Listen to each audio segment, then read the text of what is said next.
Olá pessoal, espero que estejam todos bem. Eu vou começar a gravar agora aqui a nossa aula de cinema 4D dessa semana e nessa aula a gente vai ver mapeamento de textura, tá? Que é um tópico muito importante, né?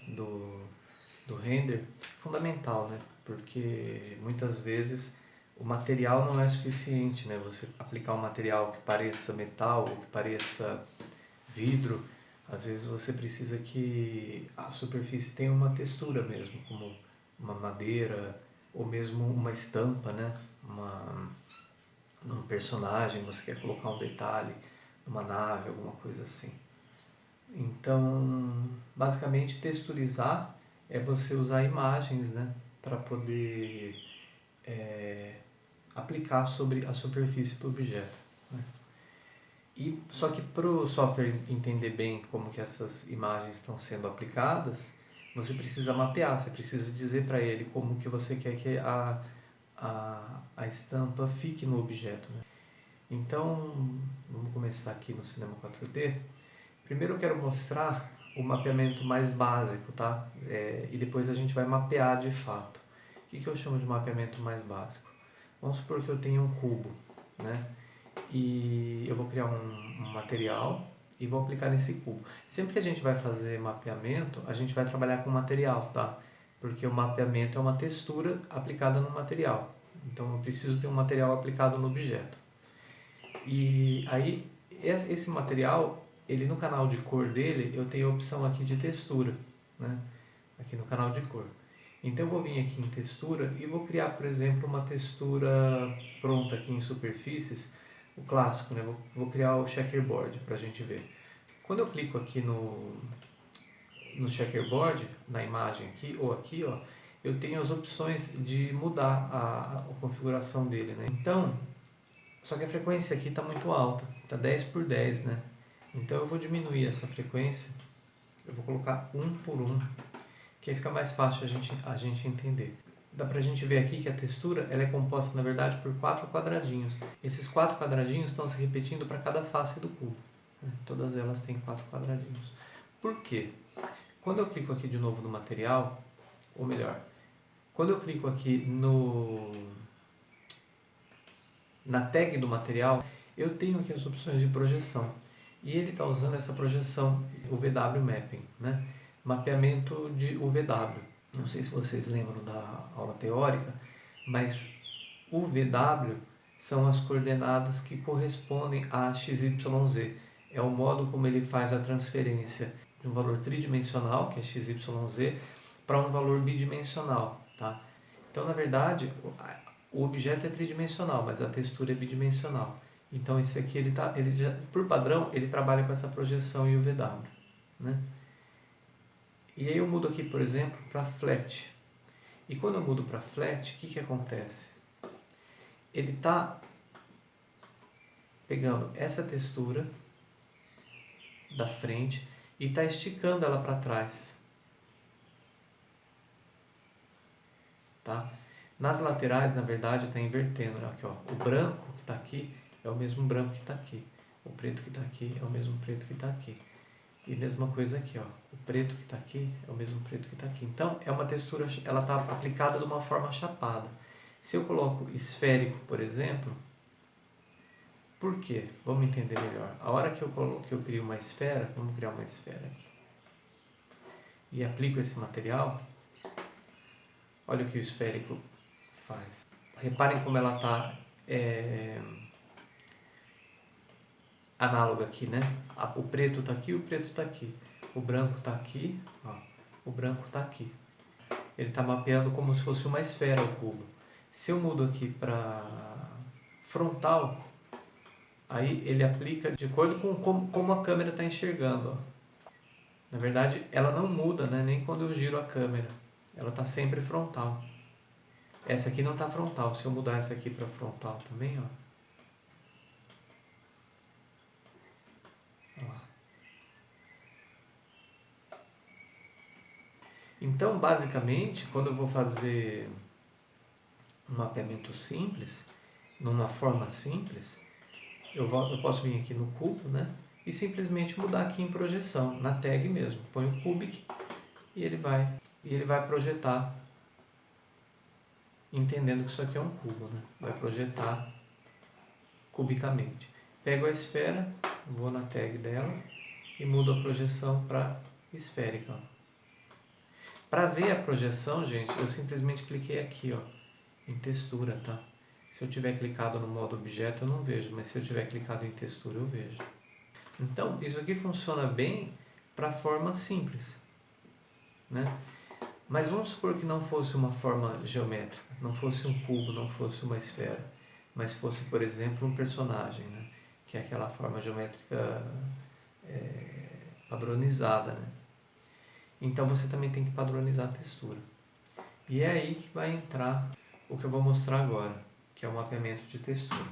Tá? Então, deletei aqui o material, deletei as formas geométricas, vou criar novamente um cubo. Então, entendo que agora, mesmo que eu estou trabalhando com um cubo, eu estou imaginando que isso aqui seja uma forma mais complexa do que um cubo. Tá? O que eu vou mostrar vale para formas mais complexas, mas eu vou trabalhar no cubo porque é mais simples. Então, criei aqui o cubo, mesma coisa, eu vou criar um material, vou aplicar o material no cubo, tá? E vou criar uma textura. Só que em vez de criar uma textura pronta aqui do Surfaces, eu vou criar uma textura limpa. Então, vou vir aqui em textura, criar nova textura. E aí ele vai me perguntar a dimensão da textura. Aí fica a critério de vocês. Se for aproximar muito do objeto, talvez vocês queiram uma textura um pouco maior, de 2000 pixels por 2000 pixels. Eu vou criar uma de 1000 pixels por 1000 pixels, porque tá bom, né? Mesmo que eu aproxime um pouco do cubo, na hora de renderizar, a resolução fica boa. Então eu vou dar OK. E ele criou uma textura chamada cor do material 1, Matte Color 1, né? Que é esse cinzinho. Se eu clico aqui, olha só, eu tenho as opções dela aqui, tá? Feito isso, a gente vai sair agora do modo standard, né? Do modo padrão. A gente vai mudar aqui em Layout, eu tenho a opção BP UV Edit, edição de UV, tá? Então a gente vai vir aqui nesse BP UV Edit, em Layout. E aí ele vai abrir para mim o editor de textura UV, que é esse aqui, tá? Como eu não mapeei ainda, ele tem simplesmente um quadrado. Aí eu tenho um pincel, e com esse pincel, em teoria, eu posso pintar. Só que para eu poder pintar sobre essa superfície, eu preciso antes habilitar ela para pintura. Então eu vou ter que vir aqui da janelinha do lado, o meu objeto que estava aqui do lado direito, ele veio parar aqui do lado esquerdo embaixo. E do lado dele apareceu uma abinha materiais. Tá? Então aqui em objetos eu vou vir aqui do lado em materiais e eu vou habilitar esse material para pintura. É esse xizinho aqui, ó, ele está bloqueado para pintura. Tá? Eu simplesmente venho e habilito para pintura. Na hora que eu habilito para pintura, a textura já apareceu aqui no UV Editor. Tá? E aí eu posso pintar tanto aqui, e reparem que quando eu faço um círculo aqui, ele está aplicando igualmente em todas as faces. Tá? Então, eu tenho a textura se repete, igual quando a gente fez lá a textura do cubo, né? Que ele repetia o quadrado para todas as faces. E se eu pinto aqui, olha o que acontece. Quando eu atravesso desse lado,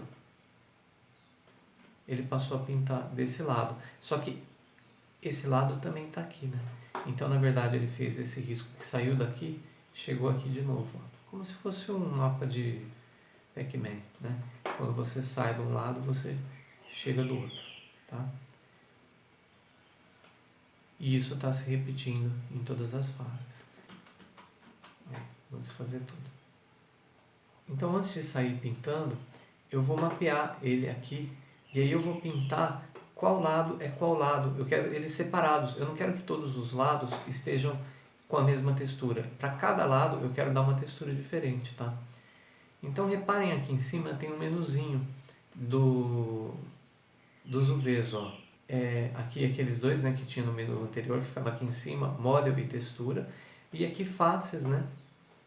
E edges e vértices, tá?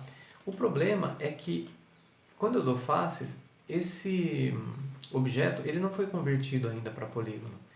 Então a primeira coisa que eu vou fazer aqui é selecionar o objeto, né? Então mudo aqui para o modo objeto e digito C. E reparem que quando eu digito C, que é, para quem não lembra, o Make Editable, né? Tornar editável, que a gente sempre acaba fazendo isso, surge aqui, ó, antes de eu digitar o C não tinha, mas a partir do momento que eu digito o C, surge uma tag nova, que é uma tag de UVW, tá?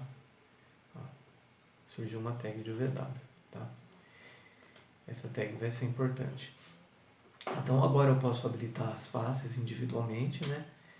E reparem que cada face que eu seleciono, ela corresponde ao mesmo V. Só que agora eu tenho aqui habilitado a projeção do objeto, né? Então, eu posso pegar essas faces aqui, eu seleciono todas as faces, né, com Ctrl A. Então eu selecionei todas as faces aqui com Ctrl A, peguei uma e dei Ctrl A. E aí aqui em projeção eu tenho as opções, ó, aquelas opções que eu tinha lá na tag de projeção estão aqui, ó. Então se eu quiser fazer uma projeção esférica, por exemplo, ele vai entender que isso aqui se repete, né, como uma esfera. Ou cilíndrica, aí ele pegou de cima até embaixo. Frontal, aí vai de acordo com a câmera. Se eu dou frontal de novo, ele atualiza, tá? De acordo com a câmera. Flat, ficou tudo na mesma posição, né?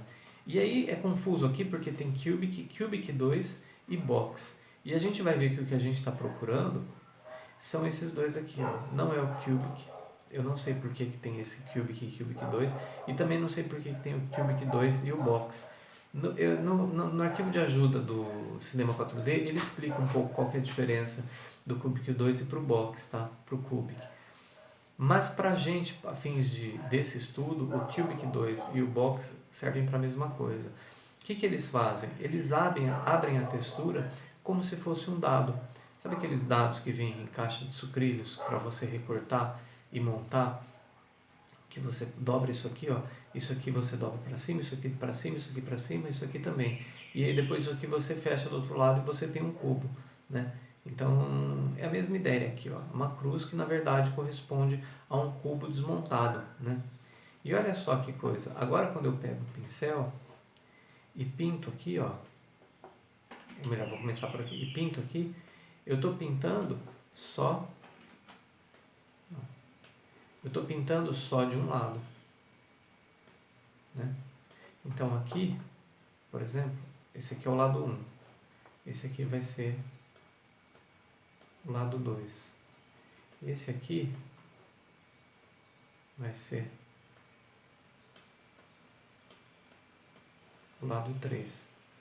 Então agora eu tenho um mapeamento, né? Eu tenho uma porção da textura para cada lado da imagem, tá? Então vamos supor que eu estou tentando fazer um dado aqui.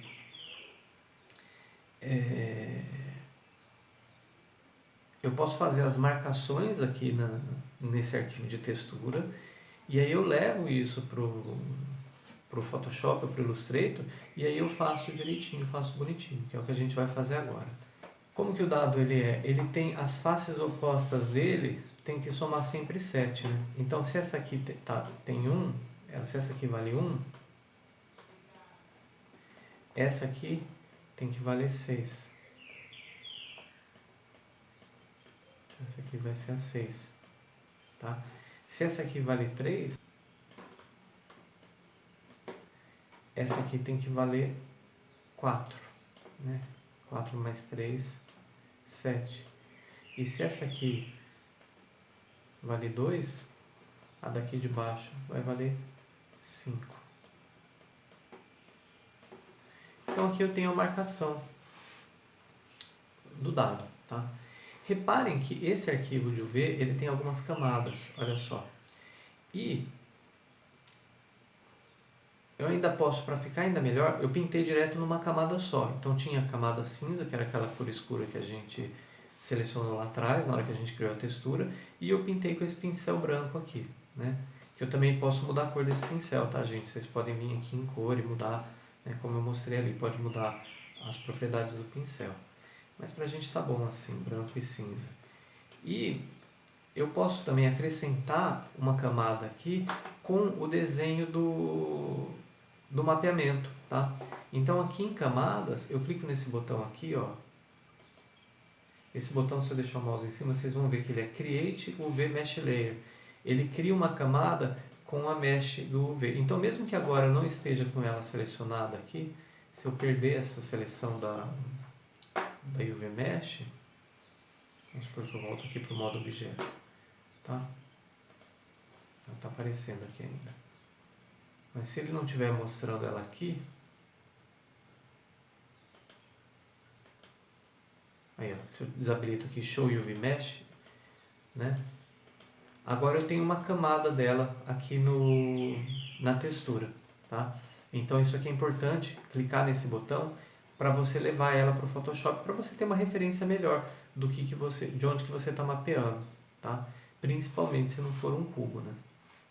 Do contrário, ia chegar isso aqui no Photoshop. Eu não ia ter a noção exata de onde que começa e onde que termina cada face. Ok? Então agora o que eu faço? Eu venho aqui em File e salvo essa textura.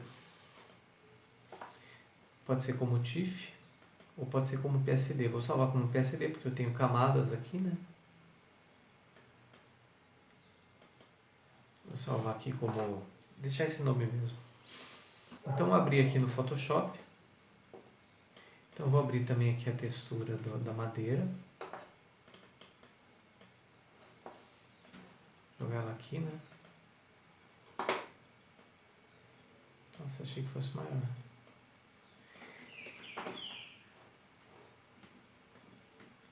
E vou deixar ela assim, ó. Ajusto a textura aqui para deixar ela sem emenda, né? Aqui da madeira.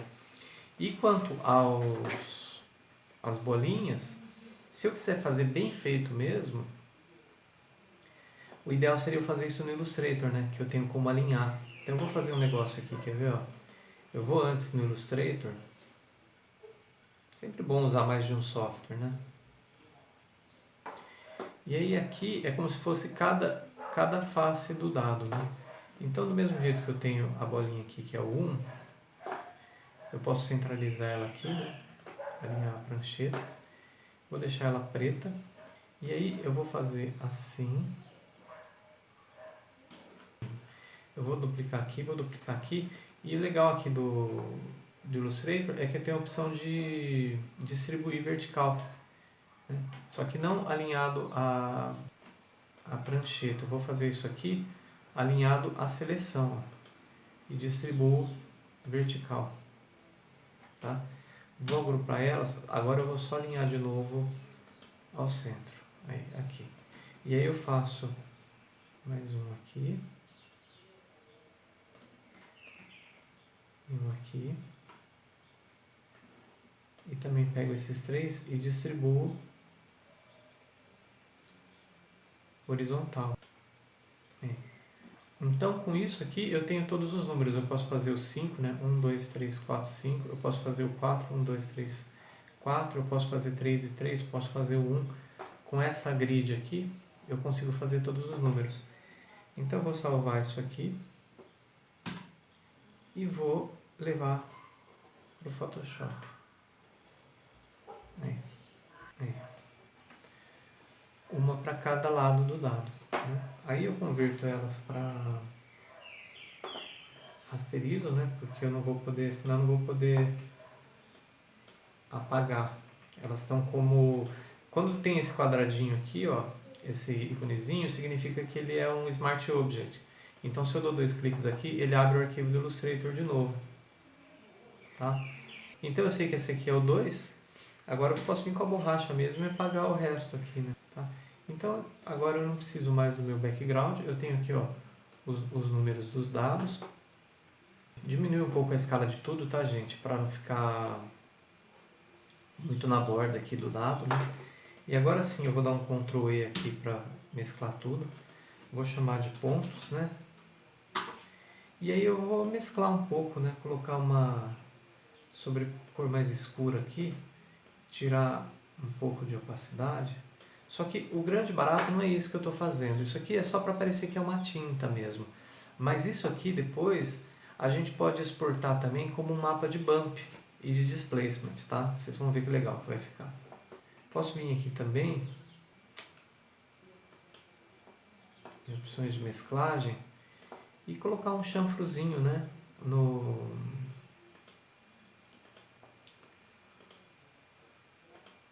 Colocar um entalhe para parecer que é entalhado, né? Então dei um entalhezinho aqui no próprio chanfro entalhe do Photoshop, que o pessoal usa muito às vezes em tipologia, assim, para tentar parecer que é um negócio meio 3D. Mas aqui é só para dar uma luminosidade diferente. Só que o que vai fazer a diferença aqui mesmo não é isso. O que vai fazer a diferença é vocês vão ver que é o bump, o displacement map que a gente vai usar. E aí eu salvo isso aqui como textura. Então eu posso salvar aqui posso salvar por cima aqui, material por um, só que eu tenho que apagar esse UV Mesh, né? Eu apago. E a hora que eu volto lá para o Cinema 4D, eu vou no material, no canal de cor do material, dou um Reload Image. Tá? Posso sair agora desse BPUV Edit, né? Posso voltar aqui para o Standard. E aí eu tenho a textura aplicada. Tá? Uma coisa que eu não fiz, que eu devia ter feito, era ter aumentado a quantidade de subdivisões no cubo antes. Mas eu posso criar um outro cubo aqui, ó, não tem problema nenhum. Eu crio um outro cubo. Deixa eu apagar esse aqui temporariamente. Vou aproveitar que ele ainda é paramétrico e vou fazer duas coisas. Eu vou aumentar a quantidade de subdivisões. Então vou ligar aqui o Gura Shading Lines. Vou por provavelmente 100 por 100. Será que é muito? Porque eu vou querer dar um chanfro, eu vou querer que aquele buraquinho ele realmente afunde, tá? Vocês já vão entender. E vou criar também um filetezinho, que é para a borda não ficar tão dura, né? É tipo um chanfro também, só que aqui na borda do objeto, tá? Vou desabilitar aqui o Gura Shade para a gente ver melhor se tá legal. Então agora eu tenho que fazer um mapeamento desse aqui, né? Então, porque se eu jogo o material aqui, ele vai aplicar desse jeito. Então eu vou converter ele para UV Edit, né, para ele criar esse UV Tag. Vou lá no BP UV Edit, né? E aí eu venho aqui e mudo, dou aquele Ctrl A e mudo a projeção para o box, tá vendo? Ou para o Cubic 2. Esse cubo aqui que eu usei para fazer o mapeamento, eu posso deixar aqui, posso deletar também, né? E quando eu renderizo,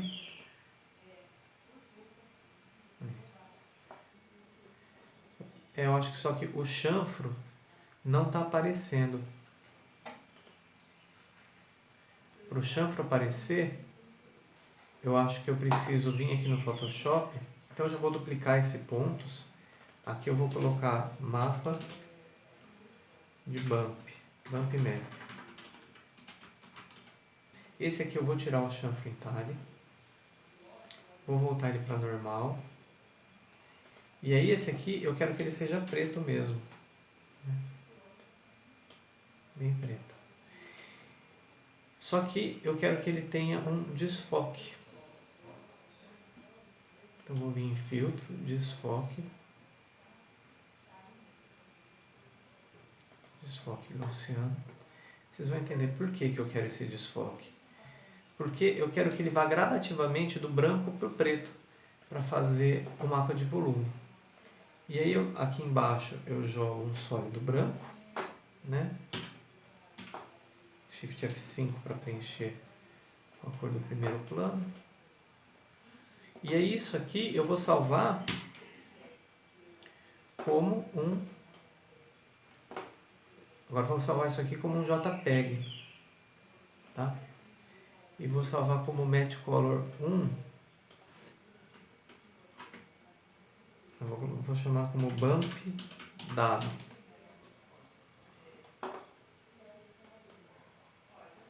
Ok? E para preservar esse chanfre em talhe, eu também não vou usar o PSD, já que ele não está preservando a camada. Então eu vou salvar esse aqui também como um JPEG. E vou chamar como textura dado. Ok. E vou salvar esse PSD, só que lá no Cinema 4D, eu vou substituir a textura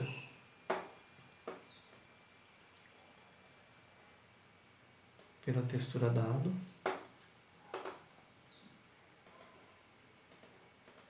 E aí vocês vão ver que o detalhezinho do chanfro já apareceu.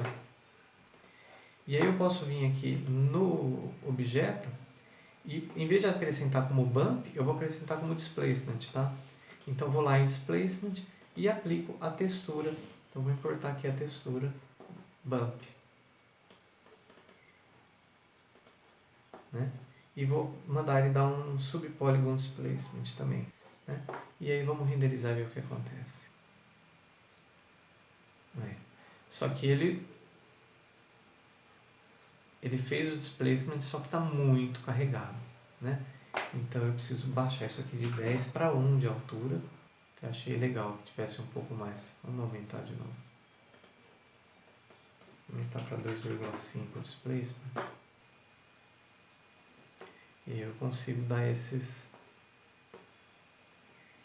entalhes, né, na madeira aqui do dado. Pessoal, o que eu queria mostrar para vocês era isso, né? E se vocês tiverem alguma dúvida, me procurem nas salas de aula virtual, tá? Que eu vou estar lá dando atendimento.